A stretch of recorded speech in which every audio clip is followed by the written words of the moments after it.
In the book, Man's Search for Meaning by Viktor Frankl says something sort of interesting. It says, when we're no longer able to change the situation, we're challenged to change ourselves. Is this the time, and I think it is, that we may be challenged to change ourselves? I'm Jack Stanley. I'm with Stanley Coaching. I'm a board certified coach. I work with people all over the country. And I have a lot of people ask me questions about how do you handle the stress that we're experiencing as we're on lockdown. We're not certain about our jobs. We're not certain about our livelihood. We're not certain about even our lives because this virus can be deadly or it can be something minor. I'm of the age where it can be serious. So I'm taking some precautions. But the question is, how do you manage the stress? Stress is the reaction to a situation that is currently happening. After that, you can develop anxiety if you choose. And the anxiety is something that you carry that long after the situation has passed. That's where you get things like PTSD. That's where you get things like anxiety disorders. So how do we nip that shit in the bud right now becomes the question. So I'm going to start with a few ideas. I'm going to do a different idea on each of these little videos. Today, the idea is ask different questions. If your questions are, how can we survive? Will I survive this? Is this something I'm going to live through? Change your questions. If your question is, how boring can this be in the house? Whatever those questions are, change them. So what questions would you ask differently? I like one we used to use when I taught math to children. What do I know and what do I need to know? If we look at the current situation in the media, there's all sorts of information out there, a lot of misinformation, a lot of stuff designed to scare you to death. So one, understand the motives of the person putting the information out there. Motives?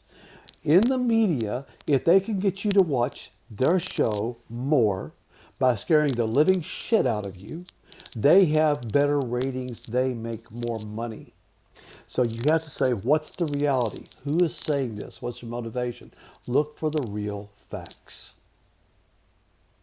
Number two, when you look at the facts, you say, what else can this mean? Yes, people are dying of this virus. Yes, 80% have a light cold or a flu-like symptoms and they're done. Yes, the other 20% largely still live. The truth is, not over 99% of the people that get this virus, based on the numbers out of China, are going to live.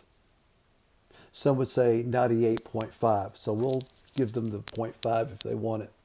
So what else can this mean? It means that we have a challenge to face.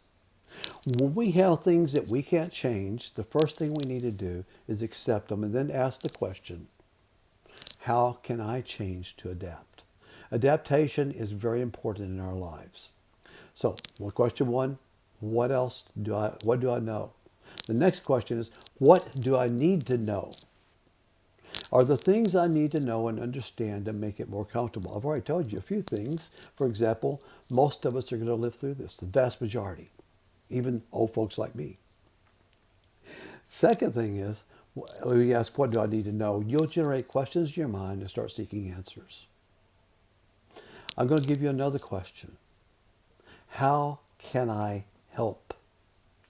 If you take action, engage, then in this season you can actually find a way to help, find a way to be heavily involved, even from your own space.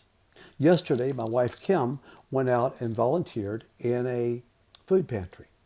They kept social distance. They did all the things you should do to keep the virus away. And she spent 4 hours working in food pantry. When she came back, her spirits were lifted. Her attitude was lifted. The whole rest of the day, she felt more up. So what can I do? There's a lot of companies looking for even part-time labor.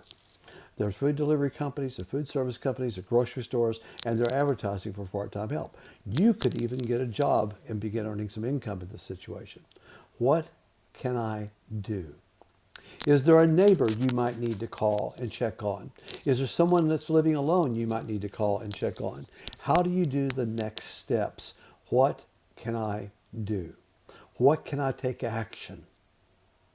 If you're a praying person, is there prayers you can lift up? If you're not a praying person, are there good thoughts you can lift up? What can I do? So today I'm going to tell you, you want to change your attitude, you want to change your focus, begin to change yourself. We can't change the situation, it's beyond our control. Acceptance is the first step. We can't change our outcome right now because we are stuck within what the government has put us to do. You can take action, take dramatic action. And right now, I'm suggesting you take action by reaching out, asking, what else can I do? The first step to beginning to change your attitude, to change this from a negative to a positive, is to ask yourself, what can I do? How can I move forward? What do I know? What do I need to know? What else can this mean? There's opportunities here, a ton of opportunities. Are you ready to engage them, or do you want to hunker down? I am thinking we need to engage them. I'm Jack Stanley with Stanley Coaching. I'm a board certified coach. I work with people all over the country. This is a stressful season.